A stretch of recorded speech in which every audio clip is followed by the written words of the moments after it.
Hello everyone, I hope you guys are all having a fabulous Monday. Today I'm coming at you with our Minks Monday Q&A, and unfortunately I don't have a bag to share with you guys because I am transitioning from bags, so my small leather goods are kind of all over the place, so no bag.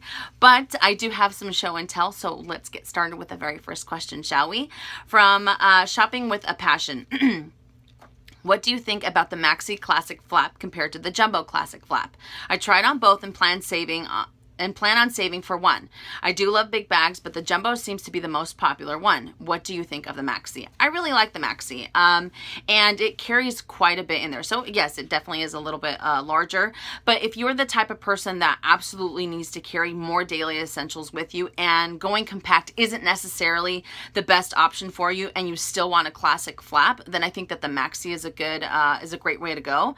The Jumbo is definitely a friendlier size, if you will, and it still holds a lot, but definitely not as much as the Maxi. I think that the Maxi would be able to fit, obviously, a larger wallet if you needed to, and maybe you didn't want to go for a small card case or anything like that.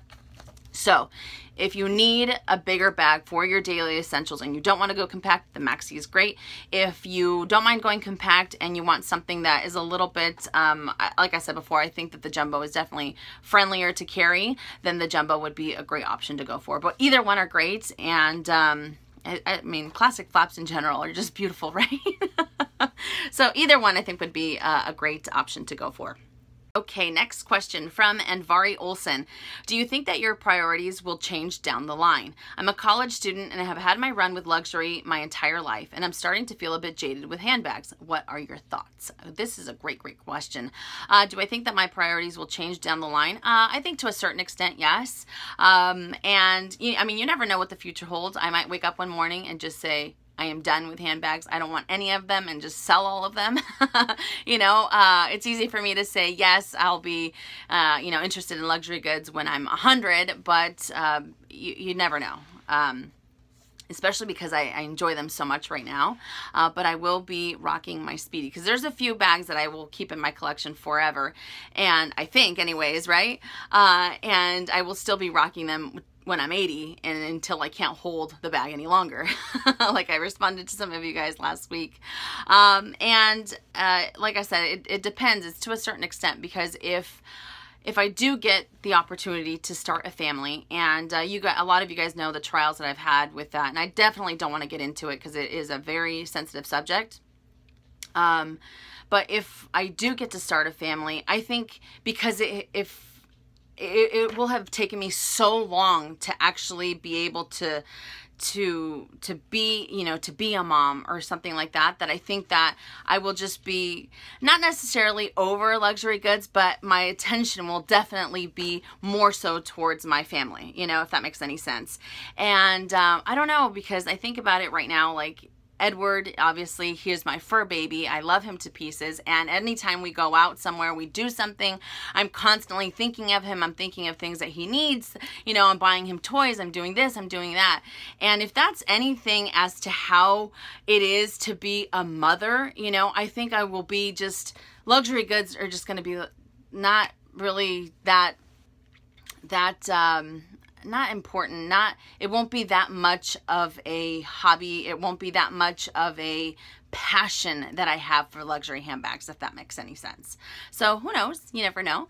It's funny that you said that you're starting to feel a bit jaded with handbags, because I had the same type of feeling last year. And you know how when you go into a boutique or when you're thinking about a handbag, you get super excited. You're just thinking, oh my goodness, I can't wait to try out this bag. You're doing tons and tons of research. You get the butterflies when it's actually in your possession. And I felt that last year. Or even, you know, I felt like any bag that I would think about getting, I always found you know, it's like, it's beautiful, but, and I think that probably comes from the same thing, you know, my collection was so much bigger a year ago, and I think a lot of it had to do with the fact that I didn't get to rotate them. It was just, and I'm not trying to sound like, you know, I'm not trying to be a show-off by any means whatsoever, but I felt that it was a little overwhelming, and now with the collection that I have, I feel comfortable. I like to rotate everything, so that newfound love is still there, and that appreciation for handbags is still there, it's definitely funny because of the, you know, getting jaded. It's it definitely happens, you know, to quite a few people. But yeah, so I don't know, priorities, who knows, but yeah, we'll see. We'll see if I'm still here 5 years down the line talking about luxury handbags. You never know. Okay, Robin Russell. I'm looking at the Lock Me Cabas in red. Only my second colored Louis Vuitton behind my Alma. In your opinion, what do you think? Okay, the Louis Vuitton Lock Me Cabas, whatever, what have you, retails for $24.90 here in the States. All right, so this bag, it comes in a few different colors. One of them is bicolored.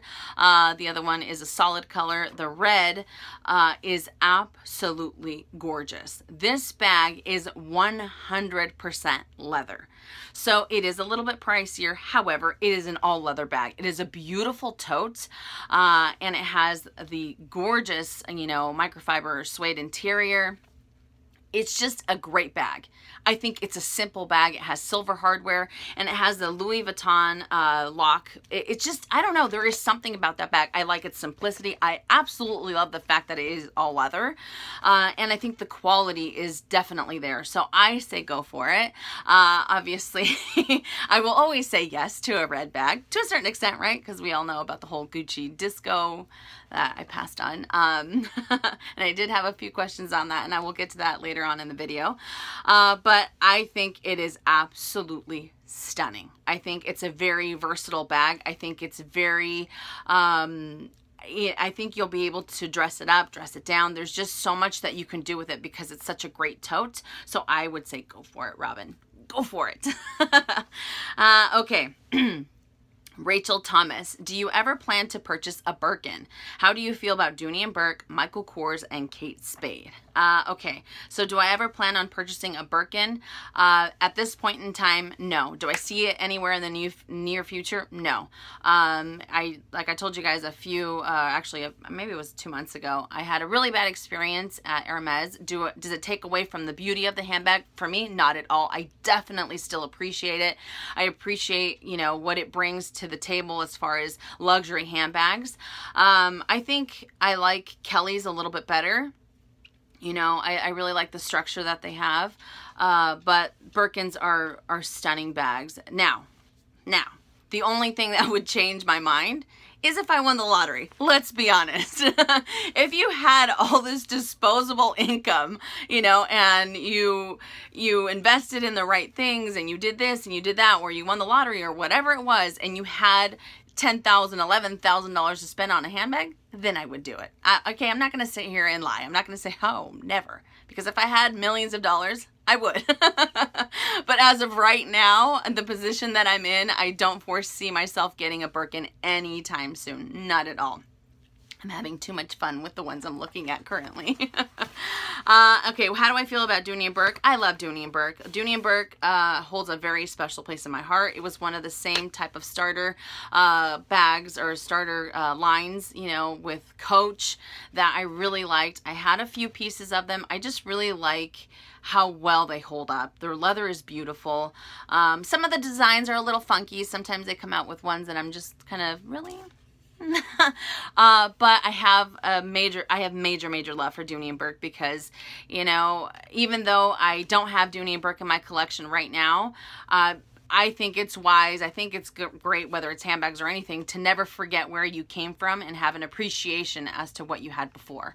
So they hold a special place. Michael Kors, for handbags, I'm not a fan, but that's just my personal opinion. For watches, 100%. For fragrances, absolutely. But for handbags, I'm not crazy about them. Kate Spade, I do like Kate Spade. What I like about Kate Spade is how girly everything is. I especially love going into the stores and seeing everything that they have. I think some of their bags are so cute. What was it? I don't even know the name, so my apologies. It's a really small clutch. It kind of reminds me of a wallet on chain. Super cute. I think it was, and they have a phenomenal price point, let's be honest, especially for a really cute leather bag. But I really do like Kate Spade, especially their jewelry. Their jewelry is awesome, and their fragrances as well. So, yeah, I'm a fan. Okay, Michelle, I'm so sorry. I'm pretty sure I said that wrong. I see that you have mentioned recently that you really like using the round coin purse to hold all your loose change. Would you suggest the round coin purse or the key pouch? I would really like something to hold loose change and or my keys, car keys included, and I can't decide between the two. Does the roundness of the round coin purse have some tactical advantage? This is a phenomenal question, and I actually brought them both out. So we have, like I said before, show and tell. Here is the monogram clay and the round coin purse, which is full again, like I told you guys on my what's in my bag. I really don't know what I do to this. Okay, so does it have a tactical advantage to how round it is? It does not. And truth be told, I absolutely love this item. You guys know my love for it. It's definitely a daily essential that I carry in all of my handbags, no matter what. Sometimes because it's round, you end up losing space. So if you were to, what I mean by that is if you were to put it in, say, a wallet on chain, and let's say you want to maximize your space, because it's round, sometimes you have more space here that you're losing versus having something a little bit more square, a little bit more rectangular, like the clay. It definitely is a lot more versatile if you go for the clay, because you can obviously attach your keys to this little guy right here, this little D-ring. So you have your keys on the outside, your change on the inside, and depending upon how large your keys are, you can always put it in with the change. So that's something that you can do. I think this is way more versatile than this. This I just like using for coin, only that. However, a lot of people use this for earbuds, for a few other things, not too much, again, because of how round it is, that it's not always the friendliest. And I know I keep saying that. Why do I keep using air quotes? It's the friendliest. It's not the friendliest to use other items, where this is a little bit easier to put a lipstick, say, if you wanted to put more change, or bills, if you wanted to. So versatility wise, this one wins. Practicality, as far as just using for change, this is what I like. This is what I prefer. But between the two, I would have to say that the clay, you cannot go wrong with this. Plus, if let's say you never wanted to, let's say in the future you didn't want to use any change, then you can use it just for your keys. You can use this as a little wallet. There's just so much more that you can do with this one. So my vote would be, out of the two, to go for the clay if you need versatility, definitely. But the round point purse is super cute. That's not helping, is it? Okay, Sandra Boyle. Have you touched Chanel Tweed? Is it soft or rough? How do you think it would wear with time? The Chanel Tweed is a little bit rougher, but it's still not too stiff to the point where it's just like super stiff. And it can be a little fussy if not cared for properly. But you have to think of the vintage tweed Chanel suits. Those things have aged beautifully. They are highly sought after, and obviously I don't have any tweed in my collection, but it's such a fun way to introduce a different type of texture into an all leather collection or anything like that. But you know, I've heard some people say it's fussy, other people say it's not fussy, so it all depends. But it's definitely, I found that some pieces are a little softer than others, but I still think that it holds its shape incredibly well. At least I feel that way anyways, unless you're going for something like a pouch that doesn't have too much structure to it, then it'll start to get a little bit softer. But it is, Chanel Tweed is just amazing. Those suits are, that's always what I remember, the Chanel, you know, vintage suits, or even the suits now, they're just gorgeous. But yes, so those are my thoughts on Chanel Tweed. Okay, Yazi Baz, I'm so sorry if I pronounced that wrong. I just ordered a Louis Vuitton Saint Germain online, and when it arrived, it has very fine scratches on the lock. It could only be seen, oh my goodness, I can't even read. It can only be seen at a certain angle, running vertically between two buttons. Am I being very fussy? Also, the customer service lady insisted that they never put film on any of the hardware to protect it. Is this true? It's my first time ordering a bag from them, and are they trying to fob me off with a slightly less than pristine returned item? This is another great question. Okay, so when it comes to the Saint Germain, The Saint Germain has the same lock that the Pochette Matisse has. So it's the S lock. One of the most, the things that happens to the lock is that it does show up scratches very, very easily. And I definitely think it's because of how this little guy is right here that it ends up just hitting it, and you'll end up seeing the scratches. You know, just like you said, at a certain angle, it's a little bit more noticeable than others. And when it comes to ordering online, some of the items that I have ordered online have the protective plastic and some of them don't. It's always a hit or miss, but maybe it was just... maybe that particular time they didn't have it, but I know they do. You know, it all depends. It's not, it's always like, it's never, you know, guaranteed 100%, which I wish it would, especially if you're paying the type of money that we're paying for these luxury goods. And I can tell you that the second time that I saw the Pochette Matisse after since this is my second one, after I looked at it, I was, my sales associate was looking at every little nook and cranny, and I still saw that this was pretty clean. There were a few others in the boutique that were brand new that had a few scratches in them.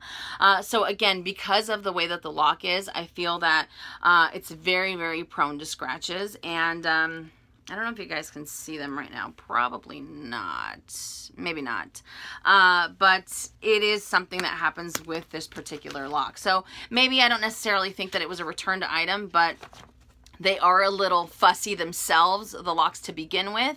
So it's something that happens to them regardless if they were, you know, if it was a return or not. I think that a lot of them have those scratches. Like I said before, when I went to the boutique the second time, they brought out 4 or 5 and they still had those scratches on there. So it's just a matter of, you know, if it's too bad, or if you don't want any scratches on it whatsoever, then you know, follow your heart and I would pass on it. But like I said before, it's something that happens to them quite often.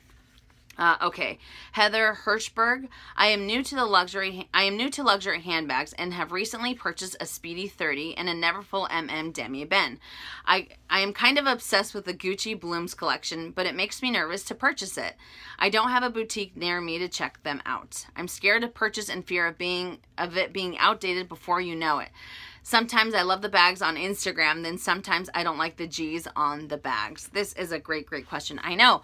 Instagram gets you every time. Okay, so... Okay, you recently purchased a Speedy 30 and a Neverfull. Congratulations on those. And now when it comes to the Gucci Blooms collection, I do appreciate them. And like I told you guys in my unboxing, or in my haul, I have a newfound love and respect for Gucci, because I feel like they're going in a totally different direction from where they were before because of their new creative director. You know, I think that getting classic bags is always a better idea because, you know, they're never outdated. The classic flaps, the Speedies, the Neverfulls, and things like that. But sometimes you just want to follow your heart and go with a bag that just makes your heart sing. Case in point, my Celines. I know my Celines don't have the best resale value, and I know that the color, especially the one that I just got, the Souris, might not be everyone's cup of tea, and maybe the shape or whatever it is, maybe it'll be outdated in a few months, maybe it'll be outdated next year, but it's a bag that I absolutely love, and I could care less if it ends up holding its value. I could care less if it's outdated because I really, really like it. So, you know, like I said before, sometimes the classic bags are always a great idea. They're a great option, but when you want to follow your heart, and let's say you just want to enjoy a bag for what it is, the bag that it is, the colors that it is, that they are, most smartest again, or the designs that they have, you just want to go for that.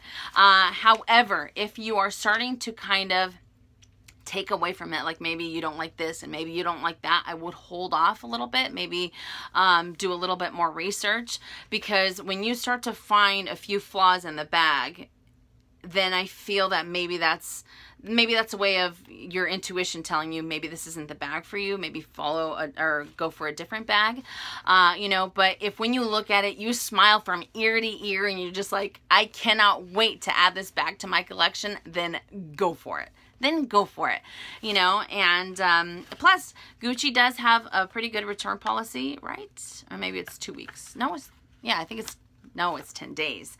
But you can call the customer service and ask them, you know, what the return policy is for online. I'm not too sure, to be honest, so my apologies for that. But, you know, you can always bring it home, and if it's not what you ended up, you know, liking, or if it just didn't make your heart sing when you actually hold it in your hand, then you can return it. But, yeah, follow your hearts. Okay, next question from Birdie D. I am looking at adding to my collection next month, and I'm unsure of what to get. I live in Wisconsin, so I have to put that into consideration when choosing. I'm looking for something more casual I can use when I go to get my kids to my kids' sports event. Oh my goodness, sports events. Many. Focus. I want to be able to dress down. I want it to be able to dress down in jeans with a cute hoodie on and an outfit that will still look put together. I'm considering a Neverfull MM in Damier Ben or the Noé BB in Damier Azur, willing to overlook because the print is so cute in this style. Do you have any experience with the Noé? What are your thoughts? Okay, so I personally do not have any experience with the Noé, but the people that have the bag absolutely rave about it. They talk about it constantly and how easy it is to carry. And, you know, and definitely in the Damier Azur print, it just looks so, so beautiful. So it does have a great reputation for its resale value, for how wonderful it is to carry and whatnot. However, the Damier Ben, the Neverfull, is a lot more carefree, especially because of where you live and the weather that you get. That might be a bag that you'll be able to use a lot more often than, say, the Noé in the Damier Azur. So as far as, you know, something that's a little bit more, not practical, but something that's a little bit user-friendly, it would be the Neverfull in Damier Ben, because you can use it more often. And the Azur, obviously, if it snows or if it rains, it's something that you can't bring out. But like I said before, it's all about following your heart. And if that's the bag that makes your heart sing, then I would go for it. And, you know, you can bring it out when it's not raining and when it's not snowing. And you just want to have a nice, you know, different print in your collection, then I would go for it. But it is a highly sought after bag. It's got a fantastic reputation. And if it makes your heart sing, then that's all that matters. So great question. Okay, so that does it for the questions. I didn't have, I answered quite a bit of them online. But I wanted to tell you guys about the Gucci Disco, because I had a lot of you guys ask me questions as to why it is that I passed on it when I did my haul. And trust me, I love the bag. The leather is amazing on that Disco. It is definitely just a crossbody bag, so that kind of not necessarily took away from it, but I'm not 100% a crossbody bag type of person. I think the only bag that I have besides the Alma BB is the Pochette Métis that is crossbody, because for the most part I like the medium and the large handbags. And another thing that I really took into consideration, because I actually went to the boutique and I had purchased it. It was in my hands. But the reason why I decided against it and I returned it was because I returned it literally within 5 minutes of me buying it. So I didn't take it home or anything like that. But the reason why it is that I passed was because it was something that was newer to my collection. It was something newer to my wish list, if you will. And I felt that the Alma BB was just something that I talked about. I mean, I've talked your guys' ear off about that bag forever, you know, and to a certain extent, it's how can I recommend a bag so much and not personally have it in my collection, you know, especially if I'm that crazy about it. And then there was just something about the Alma BB that just kind of just pushed me a little bit further. But that Gucci Disco is definitely a bag that is just stunning. The leather is amazing and it's so easy to carry. And when you put it crossbody, it lays on your body a lot better than the Alma BB does. Because the Alma BB, let's be honest, it doesn't look very good crossbody. The strap is not very long. I think it's more so a bag that you can use on your shoulder, which is how I'm actually using it.